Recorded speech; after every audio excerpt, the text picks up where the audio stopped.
Maintenant, nous allons débuter notre étude biblique de ce soir, ce mercredi, le 11 août 2021. Je vous souhaite bienvenue à notre étude biblique et nous allons nous incliner dans la prière. Père Saint, à toi seul la gloire, l'honneur, la louange, l'adoration, la magnificence et la majesté, parce que d'éternité en éternité, tu es Dieu. Du lever du soleil jusqu'à son couchant, que le nom de l'Éternel soit célébré.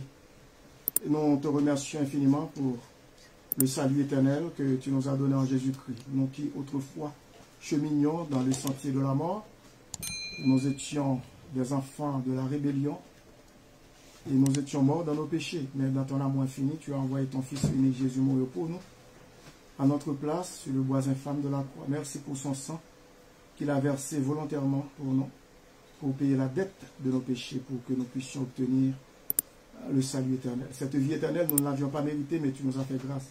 Et tu as fait de nous tes enfants par ton Saint-Esprit. Nous te remercions pour ce moment béni, cette soirée d'études bibliques. Et nous te prions de nous assister dans ta grâce par ton Saint-Esprit. Enseigne-nous ta parole et aussi aide-nous à la comprendre et à la mettre en pratique, afin que nous puissions mener une vie qui est agréable et sans reproche devant toi. Nous te prions ainsi avec le pardon de nos péchés, dans le nom précieux de ton Fils Jésus, lui qui vit et qui règne au siècle des siècles. Amen. Maintenant, nous allons aborder, avant d'aborder un autre sujet, nous voulons retourner pour un petit coup résumé sur la dernière étude du mercredi dernier. Et c'est sur, disons, c'est sur l'Église, un peuple mis à part pour Dieu. Et le texte que nous avons lu, c'est dans 1 Jean 2, versets 15 et 16, qui dit « N'aimez point le monde, ni les choses qui sont dans le monde. Si quelqu'un aime le monde, l'amour du Père n'est point en lui, car tout ce qui est dans le monde, la convoitise de la chair, la convoitise des yeux et l'orgueil de la vie ne vient point du Père, mais vient du monde. » C'est juste un résumé, un retour, bref, que nous voulons faire, parce que ce n'est pas notre leçon de ce soir. Alors, nous avons expliqué, pour le premier point, la semaine dernière, le thème monde, ici dans ce contexte, en grec, cosmos, fait souvent référence au vaste système de ce siècle dont Satan lui-même tient les rênes et qui fonctionne indépendamment de Dieu. Satan est le Dieu de ce siècle, D minuscule. C'est lui qui contrôle avec sa horde d'esprit mauvais dont il est le maître. Nous avons expliqué tout ça. Et le deuxième point, c'est que Satan a organisé le monde en système politique, culturel, économique et religieux. Ils sont fondamentalement hostiles à Dieu et à son peuple et refusent de se soumettre à la vérité divine qui dénonce le mal. Le troisième point, le monde et l'Église véritable sont deux groupes distincts l'un de l'autre. J'avais expliqué ça. Le monde est sous la domination de Satan, d'après Jean 12, verset 31. Et l'Église appartient exclusivement à Dieu. C'est lui qui est le chef de l'Église, c'est Jésus-Christ lui-même, c'est lui qui a bâti son Église, d'après sa parole. Éphésiens 5, 22, 23 et 24 nous donnent une illustration, disons que de l'Église et par le couple chrétien. Apocalypse 21 aussi, verset 12. Ainsi le croyant doit se mettre à part du monde. C'est une consécration véritable pour servir le maître. Le quatrième point, c'est que dans ce monde, les croyants sont des étrangers et des pèlerins. Et nous avons vu ça dans Hébreux 11, verset 13, 1 Pierre 2, verset 11. Et disons que nous, les enfants de Dieu, nous devons nous mettre à part du monde, puisque nous ne sommes pas du monde. Nous vivons dans ce monde, mais nous ne sommes pas du monde. Et d'après Jean 15, 19, il ne faut pas s'y conformer au siècle. Et que veut dire dans ce monde, il ne faut pas s'y conformer non plus. D'après Romains 12, 2, il ne faut pas aimer ce monde. D'après 1 Jean 2, 15, il faut bien comprendre qu'est-ce que je veux dire lorsqu'il s'agit de ne pas aimer le monde. Lorsque la Bible nous dit de ne pas aimer le monde, ce n'est pas les gens qu'il ne faut pas aimer, il ne faut pas haïr. Parce que, qui veut dire, autrement, la Bible serait en contradiction avec elle-même. Et qui nous dit, Jésus-Christ qui nous dit d'aimer nos prochains, même nos ennemis, de faire du bien à ceux qui nous maltraitent, qui nous haïssent, de prier pour ceux qui nous persécutent. Mais c'est le système mondial, c'est le style de vie des gens de ce monde, leur mode de vie, leur concept, leur conception, la façon qu'ils conçoivent la vie, la façon qu'ils vivent. C'est ça que Dieu nous empêche, Dieu nous demande de nous faire attention avec ce style de vie de ce monde. Et le cinquième point, d'après 1 Jean 2,16, il y a 3 choses qui, en ce monde, pécheurs, sont hostiles à Dieu. J'avais expliqué ces 3 choses. C'est, d'après le texte que j'avais lu, c'est la convoitise de la chair. Et elle comprend cette convoitise-là, les désirs impurs, la poursuite des plaisirs impies et sensuels. On voit aussi dans 1 Corinthiens 6, verset 18, Philippiens 3, 19. Et vous pouvez continuer à faire votre étude chez vous, lecture à la maison, dans votre Bible, Philippiens 3, verset 19, Jacques, chapitre 1, verset 14. Il y a un 5e point, la question, la convoitise des yeux, parce que n'oubliez pas que je vous ai dit, il y a 3 choses et qui sont les choses hostiles à Dieu, la convoitise de la chair, la convoitise des yeux, c'est-à-dire convoiter, désirer ce qui est agréable aux yeux, comme l'a fait Ève et Adam et Ève, nos premiers parents dans le jardin d'Éden, mais interdit par Dieu, y compris le plaisir de s'adonner au plaisir pécheur. D'après Exode 20, verset 17, Romains 7, verset 7. Et à l'heure actuelle, on pourrait parler du plaisir que peuvent procurer la pornographie, la violence, l'impiété et l'immoralité au théâtre, à la télévision, au cinéma ou dans les magasins. Et on peut voir tout ça. Et dans Genèse 3, verset 6, on voit, qui veut dire ce piège dans lequel nos premiers parents sont tombés. Genèse 3, verset 6. Parce que le diable faisait miroiter qui veut dire un semblant, un faux bonheur et de féliciter à nos parents.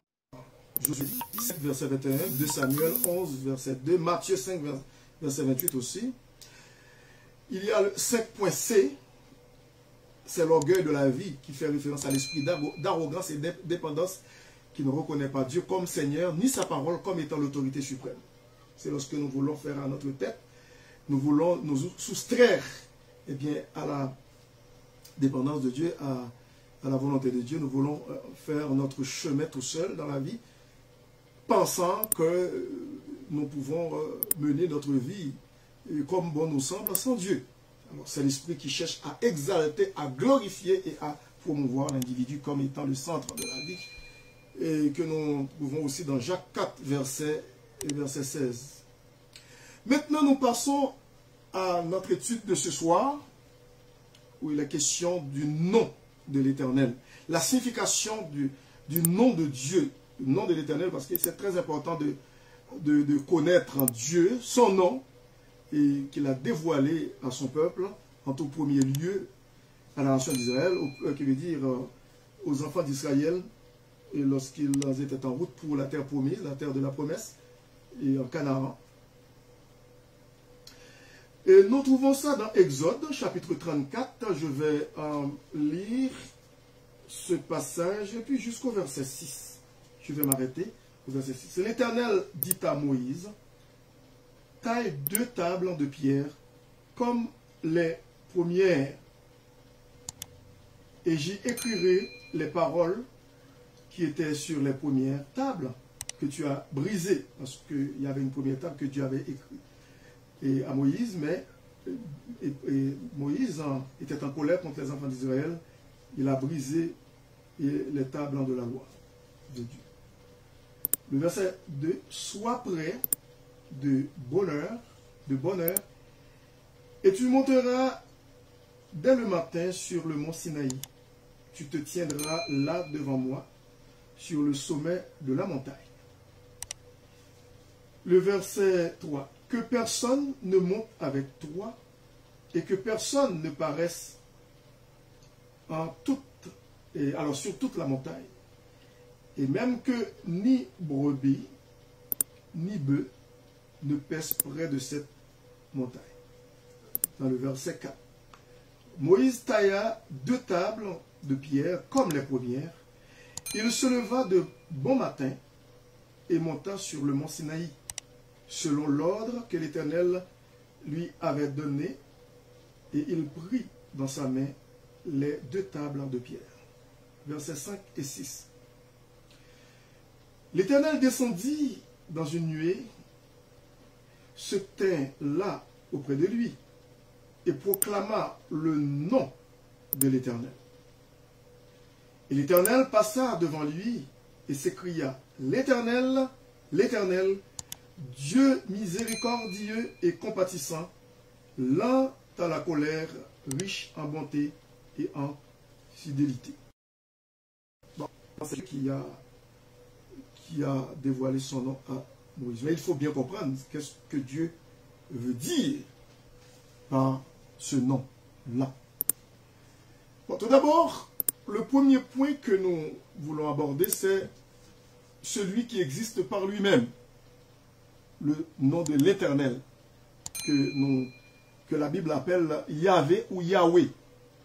Jéhovah qui est une translittération de ce mot, mais nous préférons dire Yahvé ou Yahweh. Alors, c'est celui qui existe par lui-même. Tel est le sens premier du nom éternel. Excusez-moi si vous voyez le sens, S-E-N-S-E, c'est une erreur de frappe. C'est S-E-N-S. Et littéralement, c'est ça. Il est celui qui est correspondant à l'éternel. Je suis, d'après Exode 3, verset 14. Lorsque nous regardons de près dans Exode chapitre 3, verset 14, lorsque Dieu a appelé Moïse pour lui donner une mission pour aller en Égypte, pour retourner, bien entendu, parce qu'il y était, mais il a fui la colère de Pharaon. Il a fui Pharaon pour se réfugier à Madian. Au verset 14, Dieu dit à Moïse, je suis celui qui suis. Et il ajouta, c'est ainsi que tu répondras aux enfants d'Israël. Celui qui s'appelle je suis m'a envoyé vers vous. Bon. Celui qui s'appelle je suis m'a envoyé vers vous. Alors, ce nom, est littéralement, il est celui qui est, qui veut dire pourquoi il dit je suis celui qui suis et non celui qui est. Eh bien, c'est pour faire comprendre qu'il est toujours présent, il est toujours là. C'est lui qui était toujours Dieu, il est toujours actuellement, il est actuellement Dieu et il sera toujours Dieu. Il le sera pour toujours. Et d'où cette explication, cette expression je suis qui veut dire, cette façon de dire je suis celui qui suis. Et non, je suis celui qui est. Il est celui qui est correspondant à l'éternel, je suis, d'après Exode 3, verset 14. Le point 2, il importe de remarquer que la première mention du nom Yahvé dans l'écriture fait suite au récit de la création de l'homme. Il faut bien comprendre, tout d'abord, que c'est Dieu, Elohim, c'est le pluriel de Dieu, Elohim. Lorsqu'on dit Eli, en hébreu, c'est mon Dieu, ou du Dieu au singulier. Mais lorsqu'on dit Elohim, c'est le pluriel de Dieu, les dieux. C'est un Dieu qui, depuis à l'origine, qui existe en 3 personnes, Père, Fils et Saint-Esprit. Et de toute éternité, Jésus-Christ était là, Père, Fils et Saint-Esprit. Bon, parce que lorsque Dieu a parlé, faisons l'homme à notre image et à notre ressemblance, qui veut dire qu'il y a une manifestation de Dieu en 3 personnes. Ce n'est pas qu'il existe 3 dieux, mais un seul Dieu qui se manifeste en 3 personnes. Alors, nous disons que c'est Dieu Elohim qui décrète « faisons l'homme à notre image ». D'après Genèse, chapitre 1er, verset 26. « Faisons l'homme à notre image et à notre ressemblance ». Mais lorsque l'homme apparaît et commence à dominer sur la terre, selon Genèse chapitre 2, le 2e chapitre, c'est l'éternel Dieu, Yahvé, Elohim, c'est un nom composé Yahvé Elohim, qui veut dire éternel Dieu.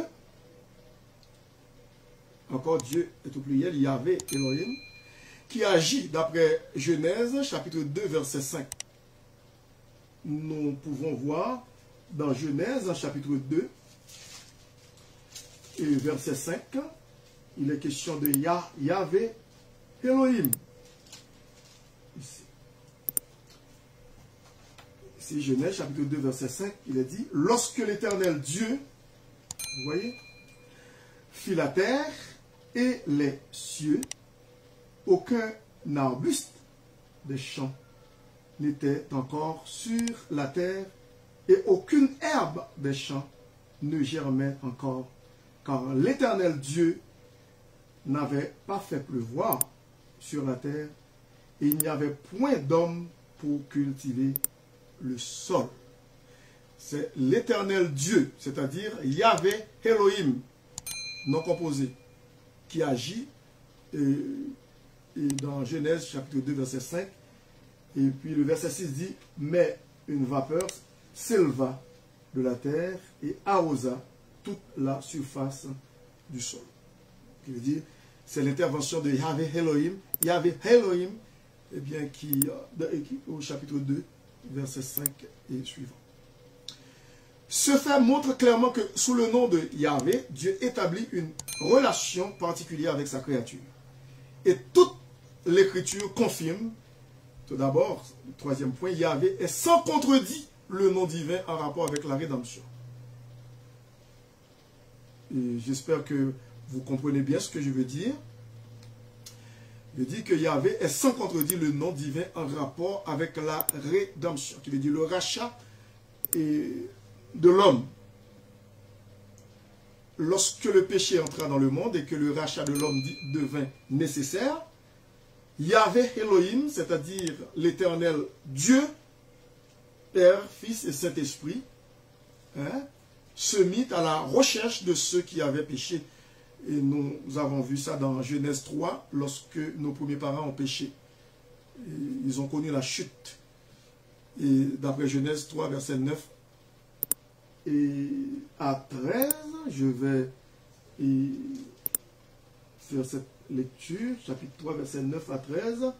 Il est dit, mais l'Éternel Dieu, vous voyez encore l'Éternel Dieu, c'est-à-dire Yahvé Elohim, parce que Dieu ici c'est le pluriel, c'est qui veut dire pluriel des dieux, qui veut dire c'est Père, Fils et Saint-Esprit. Et soit dit en passant, il faut souligner aussi que au chapitre 1er de Genèse, lorsqu'il est question de au commencement Dieu créa les cieux et la terre, Moïse l'a mis carrément au pluriel, inspiré par le Saint-Esprit de Dieu. Le verset 1er du chapitre 1er de Genèse. Au commencement, Dieu créa les cieux et la terre. Eh bien, Dieu ici c'est au pluriel, Elohim, et non pas Eli. Parce que c'est comme si on dirait au commencement les dieux. Mais pourtant, Moïse, après avoir écrit au commencement les dieux, le verbe est au singulier, non pas à la troisième personne du pluriel. C'est pas au commencement les dieux ont créé ou créèrent les cieux et la terre, mais plutôt au commencement les dieux créa les cieux et la terre. Pourquoi Moïse a dit au commencement les dieux créa au lieu de dire les dieux ont créé ou créèrent? C'est parce qu'il existe un seul Dieu qui se manifeste en trois personnes, comme je vous l'aurais dit, Père, Fils et Saint-Esprit. C'est là, ici dans le verset 1er, c'est une révélation. Au commencement, les dieux créa les cieux et la terre, puisque en hébreu, bara, c'est au singulier, c'est pas au pluriel comme on créait ou créèrent, mais plutôt créa. Au commencement, les dieux créa les cieux et la terre. Bon, le chapitre 3, que je vous dis, c'est Yahvé Elohim, l'Éternel Dieu qui se mit à la recherche de ceux qui avaient péché. Et d'après Genèse chapitre 3, à partir du verset 9 au verset 13, je vais vous lire ce passage où il est question. Mais l'Éternel Dieu appela l'homme et lui dit, où es-tu? C'est pas que Dieu ne savait pas où étaient Adam et Ève. Mais il voulait les rendre conscients. Où sont-ils dans leur état de péché, d'immoralité, de perversion et de désobéissance? C'est pas que Dieu ignorait leur, qui veut dire la localisation, qui veut dire l'endroit où ils étaient dans le jardin. Non, non, c'est pas ça du tout. Mais l'Éternel Dieu appela l'homme et lui dit, où es-tu? Il répondit, j'ai entendu ta voix dans le jardin et j'ai eu peur parce que je suis nu et je me suis caché. Le verset 11. Et l'Éternel Dieu dit, qui t'a appris que tu es nu? Est-ce que tu as mangé de l'arbre dont je t'avais défendu de manger? Verset 12. L'homme répondit, la femme que tu as mise auprès de moi m'a donné de l'arbre et j'en ai mangé. Et l'Éternel Dieu dit à la femme, pourquoi as-tu fait cela? La femme répondit, le serpent m'a dit et j'en ai mangé. Bon. Et chacun essaie de se déresponsabiliser, c'est comme si c'est la nature de l'homme jusqu'à nos jours, au fond les choses n'ont pas changé. Alors ici on dit, Dieu recherche, il est parti à la recherche, il se mit à la recherche de ceux qui avaient péché de nos premiers parents. Et les revêtir aussi. Et Dieu les a revêtis et revêtus d'habits de peau. C'est Yahvé Shalom, ou Yahvé Elohim, dis-je, excusez-moi, qui se mit à la recherche de nos premiers parents dans leur état de perdition, d'après Genèse 3, verset 9 à 13, et les revêtit d'habits de peau, d'après Genèse 3, verset 21. Lorsque nous regardons le verset 21, il est dit, l'Éternel Dieu fit à Adam et à sa femme des habits de peau et il les en revêtit. Alors, pour fabriquer un vêtement, pour confectionner un vêtement pour nos premiers parents, il a fallu trouver cette peau d'un animal pour cette confection. Eh bien, il a fallu la mort d'un animal. Dieu a tué un animal pour prendre sa peau pour confectionner un vêtement. Et un vêtement, autrement dit, un vêtement de justice et pour revêtir nos premiers parents. Déjà, c'est une belle illustration de notre justice, notre vêtement de justice en Jésus-Christ, qui est prévu après des millénaires, qui veut dire que Dieu a déjà pourvu un salut pour l'homme dans son état de perversion morale et spirituelle. Et ouais, c'est une merveilleuse illustration de la justification divine par le sacrifice de la croix en Jésus-Christ. D'après Romains chapitre 3, verset 21 à 25, nous pouvons voir aussi dans Romains chapitre 3 et verset 21 à 25, je vais vous lire ce passage de Romains chapitre 3, verset 21 à 25. Il est dit ici, mais maintenant, sans la loi, est manifestée la justice de Dieu, à laquelle rendent témoignage la loi et les prophètes. Justice de Dieu par la foi en Jésus-Christ pour tous ceux qui croient. Il n'y a point de distinction, car tous ont péché et sont privés de la gloire de Dieu. Et puis le verset 24 dit, et ils sont gratuitement justifiés. Gratuitement. On n'a rien fait pour obtenir la justice de Dieu. C'est Dieu qui a tout fait en Jésus-Christ. C'est lui qui a payé la note.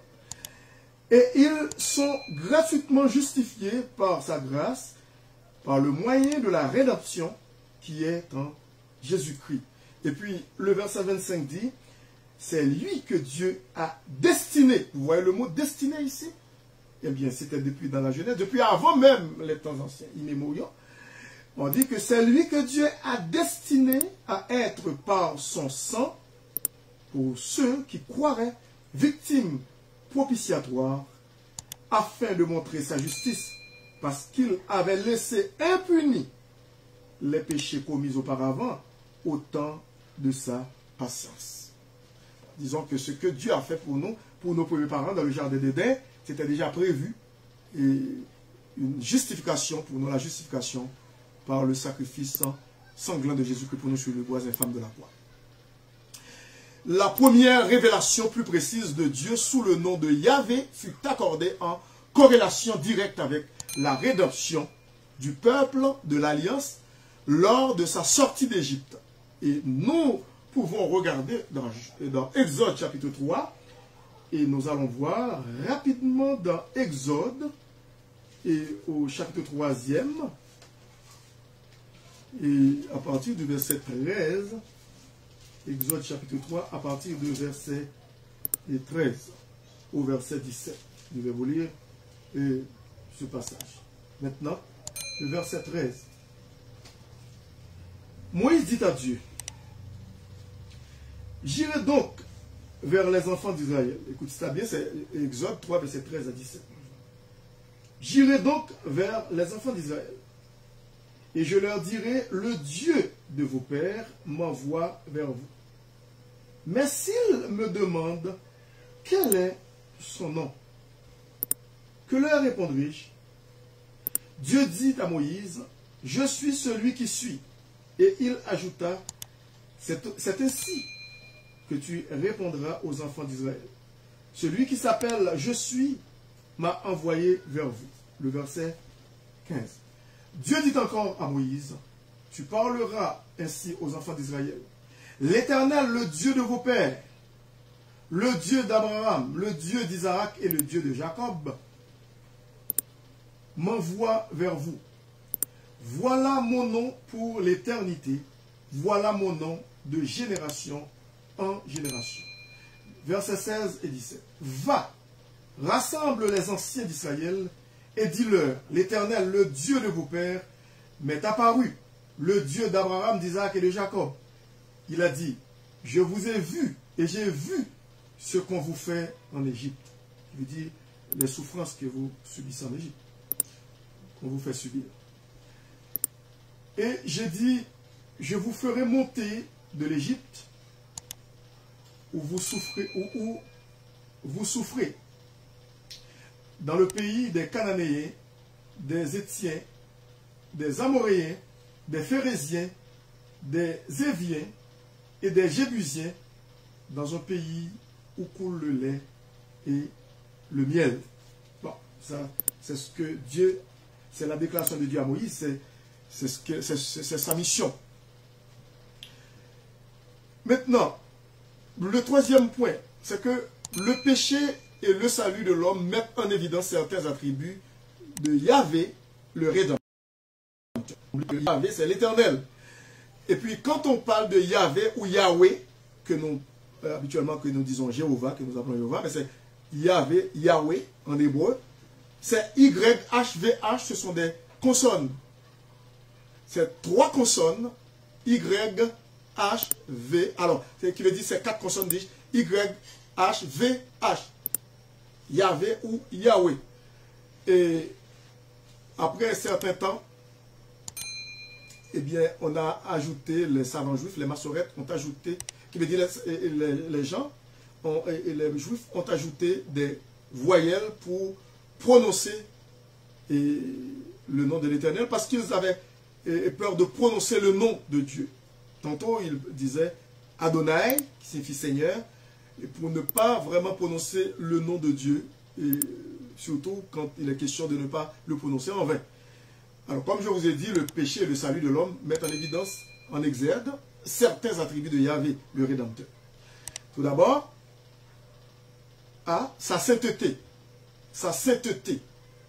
D'après Lévitique, chapitre 11, versets 44 et 45, Lévitique, et chapitre 11. Je vais vous lire Lévitique chapitre 11, le verset 44 et le verset 45. Bon. Maintenant, 44. Car je suis l'Éternel, votre Dieu. Je suis l'Éternel, ouais, car je suis l'Éternel, votre Dieu. Vous vous sanctifierez et vous serez saints, car je suis saint. Et vous ne vous rendrez point impurs par tous ces reptiles qui rampent sur la terre. Le verset 45. Quand je suis l'Éternel, qui vous ai fait monter du pays d'Égypte pour être votre Dieu et pour que vous soyez saints, car je suis saint. Vous voyez, Dieu veut nous faire comprendre qu'il est saint et nous aussi nous sommes un peuple saint. Nous devons manifester cette sainteté dans notre vie et dans les gens de ce monde, afin qu'ils puissent voir cette différence qui existe entre nous, le peuple de Dieu, et eux.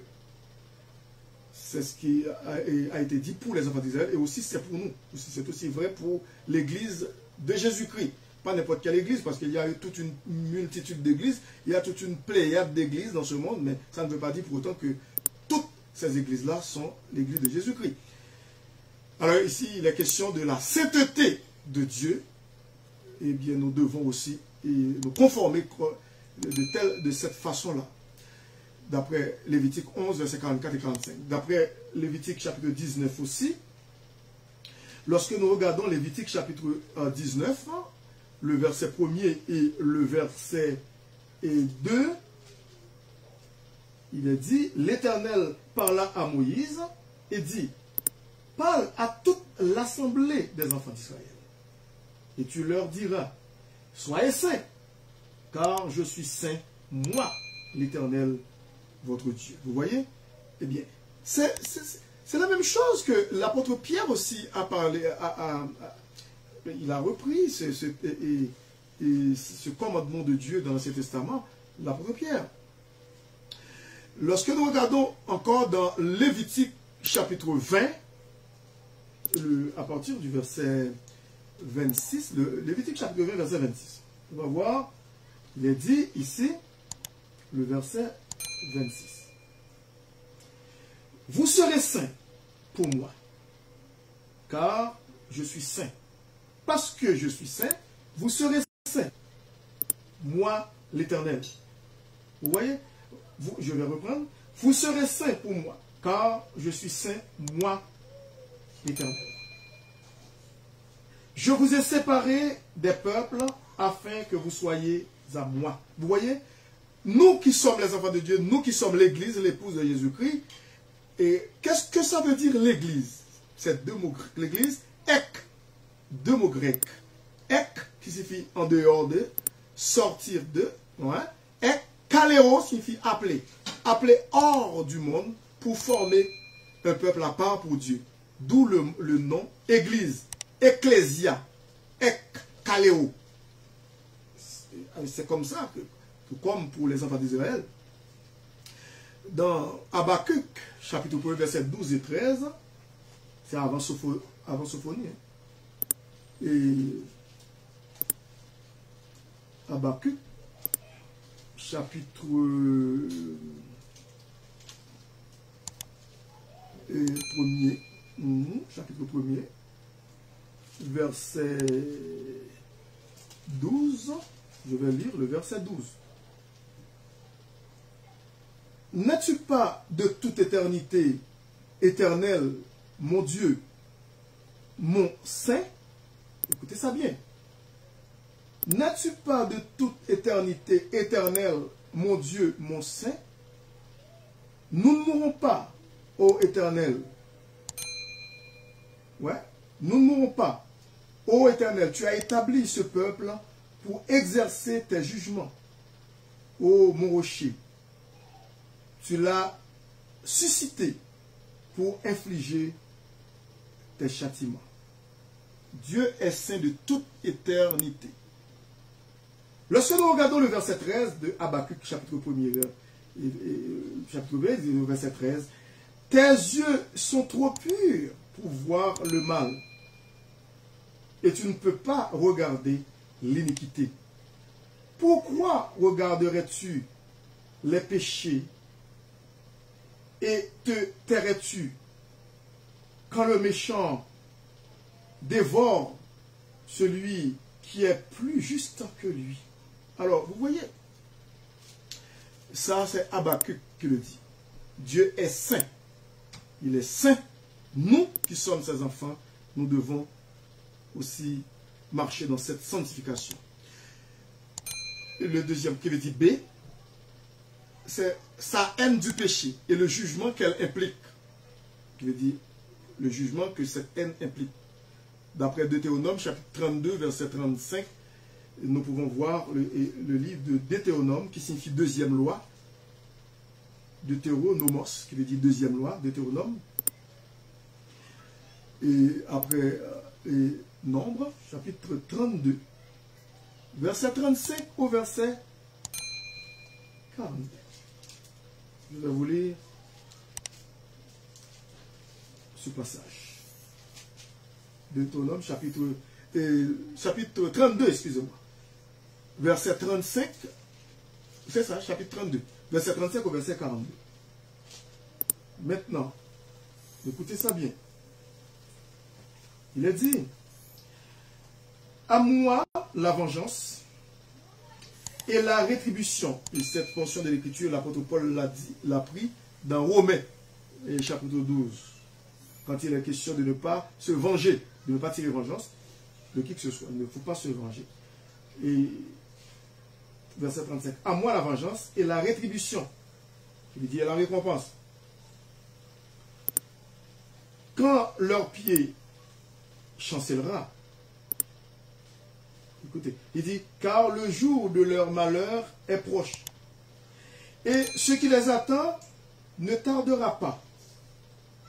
Verset 36. L'Éternel jugera son peuple, mais il aura pitié de ses serviteurs, en voyant que leur force est épuisée et qu'il n'y a plus ni esclave, ni homme libre. Il dira, où sont leurs dieux? Alors, c'est deux minuscules, ce n'est pas le vrai Dieu, notre Dieu. Le rocher qui leur servait de refuge,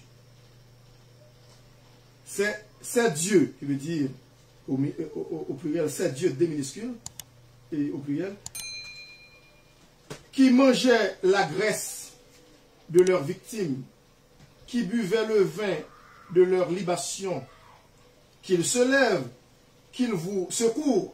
Bon, ce sont des ennemis de l'enfant d'Israël qui parlent comme ça avec arrogance. Qu'ils vous couvrent de leur protection. Sachez donc que c'est moi qui suis Dieu.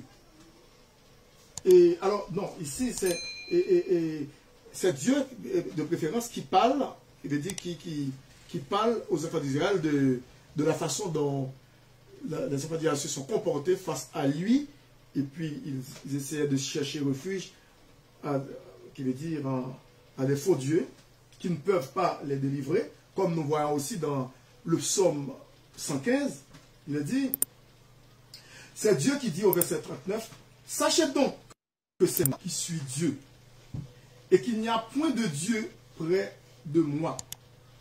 Je vais vivre et je fais vivre et je fais mourir. Je blesse et je guéris. Et personne ne délivre de ma main. Le verset 40. Car je lève ma main vers le ciel et je dis, je vis éternellement. Si j'aiguise l'éclair de mon épée, et si ma main saisit la justice, je me vengerai de mes adversaires. Le verset 42 dit, et je punirai ceux qui me haïssent. Le verset 42, mon épée dévorera leur chair, et j'enivrerai mes flèches de sang, du sang des blessés et des captifs, de la tête des chefs de l'ennemi. Bon, ça c'est Dieu qui parle pour démontrer que en dehors de lui, il n'y a pas d'autre Dieu. Si vous voulez, et aussi vous pouvez regarder dans Genèse, chapitre 6, verset 5 au verset 7, c'est la même chose. Et que Dieu essaie de faire comprendre aux enfants d'Israël, et bien, où sont ces dieux-là dans lesquels vous mettez votre confiance? Ils ne sont pas capables de vous délivrer. Où sont-ils? C'est moi qui suis Dieu. Lorsque nous regardons dans Exode 34, aussi, le verset 6-7 que nous avons lu au tout début, et lorsque Dieu parle que c'est lui l'Éternel, dans Exode, dans chapitre 34, Et verset 6, Exode chapitre 34, verset 6, où la question, il est dit, et l'Éternel passa devant lui, qui veut dire devant Moïse, parce que Moïse voulait quand même connaître Dieu et son nom. Il dit, le verset 6, et l'Éternel passa devant lui et s'écria, l'Éternel, l'Éternel, Dieu miséricordieux et compatissant, lent à la colère, riche en bonté et en fidélité. Oui, c'est un Dieu sévère, un Dieu juste dans sa sentence, comme dit sa parole dans le psaume 51, sans reproche dans son jugement, mais aussi il est un Dieu compatissant, un Dieu d'amour, un Dieu plein de bonté et de miséricorde. Lent à la colère et riche en bonté, comme dit le psalmiste dans psaume 103.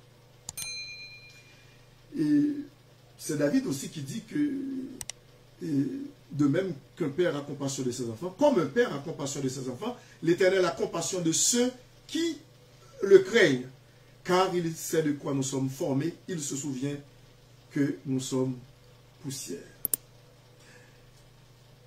Et lorsque nous regardons le verset 7, il y a quelque chose vraiment qu'on peut dire qui nous fait frémir, parce qu'il a dit, qui conserve ce Dieu-là, son amour jusqu'à 1000 générations, qui pardonne l'iniquité, la rébellion et le péché, mais qui ne tient point le coupable pour innocent, et qui punit l'iniquité des pères sur les enfants et sur les enfants des enfants, jusqu'à la 3e et la 4e génération. Bon, là, il faut bien comprendre quelque chose. Dieu l'avait dit dans Exode, chapitre 34.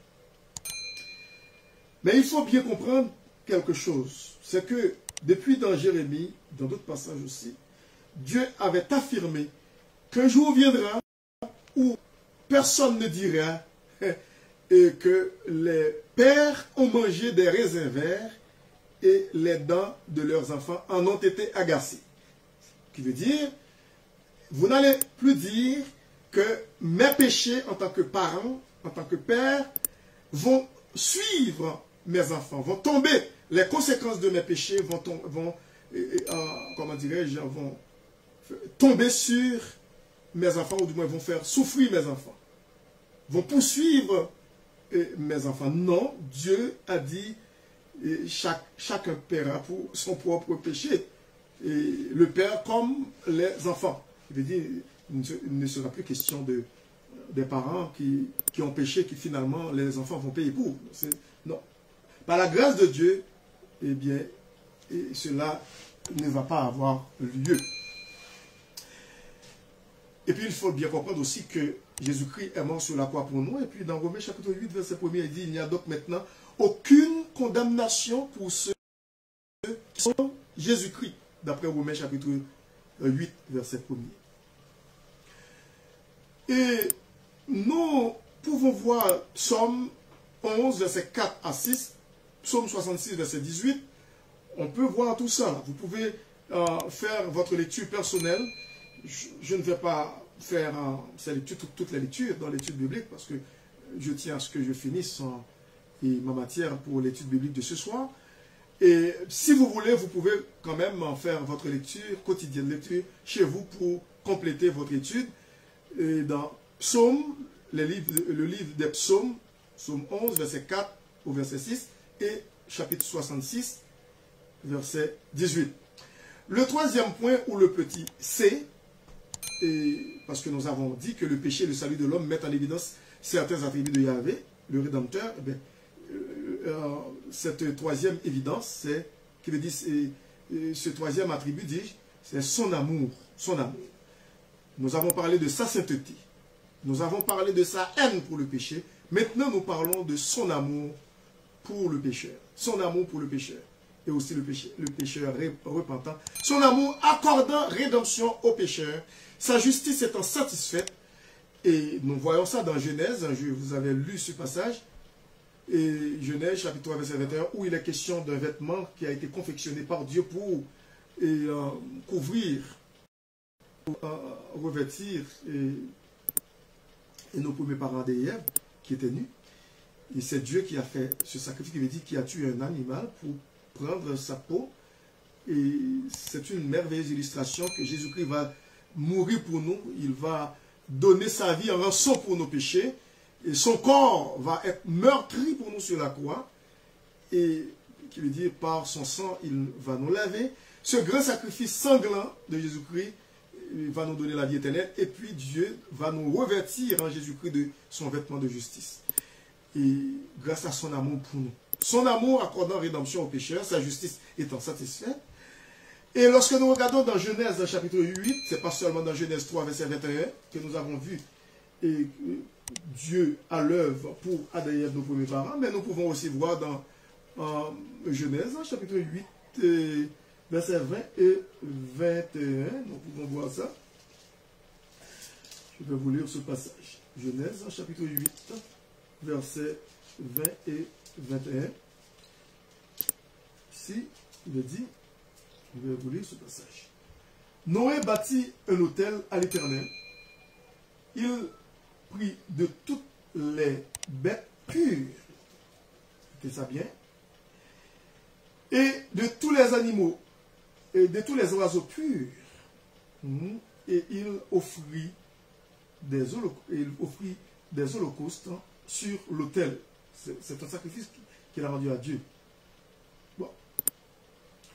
Le verset 21 dit, l'Éternel sentit une odeur agréable, et l'Éternel dit en son cœur, je ne maudirai plus la terre à cause de l'homme, parce que les pensées du cœur de l'homme sont mauvaises dès sa jeunesse. Et je ne frapperai plus tout ce qui est vivant comme je l'ai fait. Parce que Noé a fait un sacrifice pour Dieu. Il a tué des animaux. Il aussi a fait il les a présentés en holocauste à Dieu. Il les a offerts à Dieu. C'était un sacrifice agréable à Dieu. Dieu a dit, eh bien, je ne vais plus maudire l'homme à cause de son péché, parce que l'homme est déjà, comment dirais-je, pécheur de sa jeunesse. Bon, depuis son arrivée sur la terre.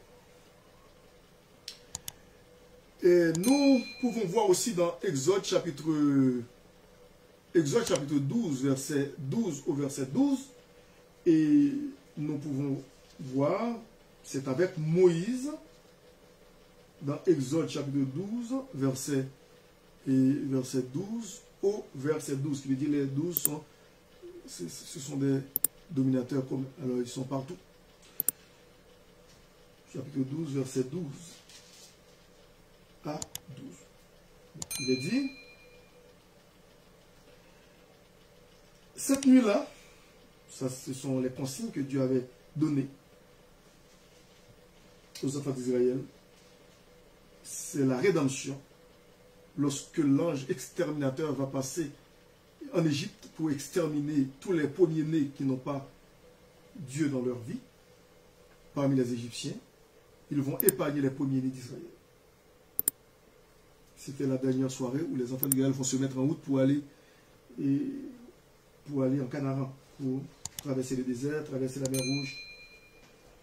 Cette nuit-là, je passerai dans le pays d'Égypte et je frapperai tous les premiers-nés du pays d'Égypte, depuis les hommes jusqu'aux animaux. Et j'exercerai des jugements contre tous les dieux de l'Égypte. Je veux dire, Dieu avait marre des dieux de l'Égypte.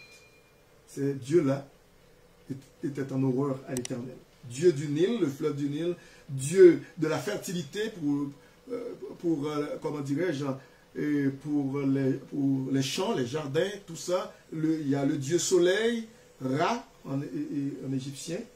Ils adoraient tout ça. Dieu aussi a envoyé 10 plaies en Égypte pour confondre ces dieux-là. Ici, Dieu a dit, cette nuit, alors cette nuit-là, je passerai dans le pays d'Égypte et je frapperai, écoutez ça bien, tous les premiers-nés du pays d'Égypte, depuis les hommes jusqu'aux animaux, et j'exercerai des jugements contre tous les dieux de l'Égypte.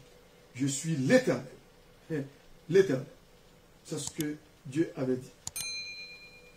Bon. Et lorsque nous regardons dans Lévitique aussi, et nous pouvons voir, et, si vous voulez continuer, et le verset 13 dit, et le sang vous servira de signe. Je vous avais dit, Exode 12, verset 12, c'est Exode 12, verset 12 et suivant. Et ce n'est pas jusqu'au verset 12 parce que nous avons déjà le verset 12. Maintenant, nous sommes au verset 13. Le sang vous servira de signe sur les maisons où vous serez. Ça, ce sont des consignes aux enfants d'Israël. Je verrai le sang, parce que ça symbolise le sang de Jésus-Christ qui va couler pour nous à flot sur le bois infâme de la croix quelques millénaires après, pour nous épargner de la colère ou du courroux de Dieu. Le sang vous servira de signe sur les maisons où vous serez. Je verrai le sang et je passerai par-dessus. Et passer par-dessus veut dire en hébreu Pasha, qui signifie Pâques ou la Pâque. La Pâque veut dire c'est lorsque l'ange exterminateur va passer par-dessus les enfants d'Israël, la maison des enfants d'Israël. Il ne va pas exterminer, il ne va pas tuer les premiers-nés des maisons, le premier-né de chaque maison, mais plutôt il va tuer les premiers-nés des Égyptiens et aussi de leurs animaux. Le sang vous servira de signe sur les maisons où vous serez. Je verrai le sang, qui symbolise le sang de Jésus-Christ, le sang des agneaux, et je passerai par-dessus vous. Et il n'y aura point de plaie qui vous détruise quand je frapperai le pays d'Égypte. Alors, vous voyez, Dieu épargne son peuple grâce au sang qui sera sur les linteaux des portes ou du moins des maisons des enfants d'Israël. Et vous pouvez continuer à faire cette lecture chez vous, il n'y a pas de problème. Lévitique, chapitre 16, versets 2 et 3, c'est quand même, c'est toujours dans la même veine de Ésaïe, chapitre 53, verset 5 et verset 6, que nous connaissons très bien. Et Ésaïe 53, où il est question de la crucifixion de Jésus-Christ lui-même. Et lorsque nous regardons plus près de nous, Ésaïe, le grand prophète de l'Éternel, l'un des grands prophètes, dis-je, de l'Éternel, et parce qu'il avait laissé beaucoup d'écrits. Quand on dit un grand prophète, c'est pas en taille, en personne, physiquement parlant, mais c'est plutôt leurs écrits qui sont abondants. Il veut dire ils ont laissé beaucoup d'écrits.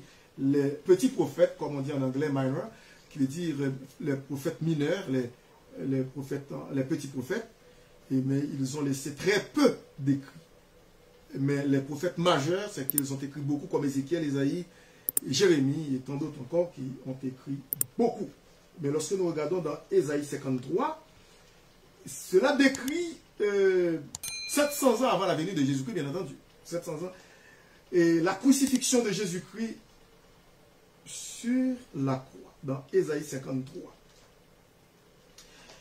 Et nous regardons le verset 5 et le verset 6, Ésaïe 53. Maintenant, le verset 5, verset 6, il a dit: mais il était blessé pour nos péchés, brisé pour nos iniquités. Le châtiment qui nous donne la paix est tombé sur lui. Et c'est par ses meurtrissures que nous sommes guéris spirituellement et aussi physiquement. Et parce que cela a été rapporté dans les évangiles. Par les meurtrissures de Jésus-Christ sur le bois infâme de la croix, nous sommes guéris. Guéris dans notre âme, guéris aussi dans notre corps physique. Il est le médecin par excellence. Le verset 6 dit: nous étions tous errants comme des brebis. Chacun suivait sa propre voie. et l'Éternel a fait retomber sur lui l'iniquité de nous tous. En parlant de Jésus-Christ. Lorsque nous regardons le verset 10, dans Isaïe 53, il dit, il a plu à l'Éternel. Vous voyez, il a plu à l'Éternel de le briser, pas nous, mais de briser Jésus-Christ par la souffrance. Après avoir livré sa vie en sacrifice pour le péché, il verra une postérité et prolongera ses jours, et l'œuvre de l'Éternel prospérera entre ses mains. Et selon l'Écriture, il n'est aucun salut accompli par Yahvé en dehors du sacrifice. Il n'y a aucun salut. Et je pense qu'il est présentement, il est 20h07, 8h07. Nous allons bientôt terminer. Et puis les gens, comme je vous avais dit mercredi dernier, vous pouvez toujours réserver vos questions pour les poser après l'étude. Moi, personnellement, je pourrais quand même vous répondre avec l'aide de Dieu. Alors, selon l'Écriture, il n'est aucun salut accompli par Yahvé ou Yahweh ou l'Éternel Dieu en dehors du sacrifice de Jésus-Christ ici-bas sur cette terre. C'était votre serviteur Jean Leveljeune, pasteur Jean Leveljeune, qui vous remercie d'avoir été des nôtres ce soir.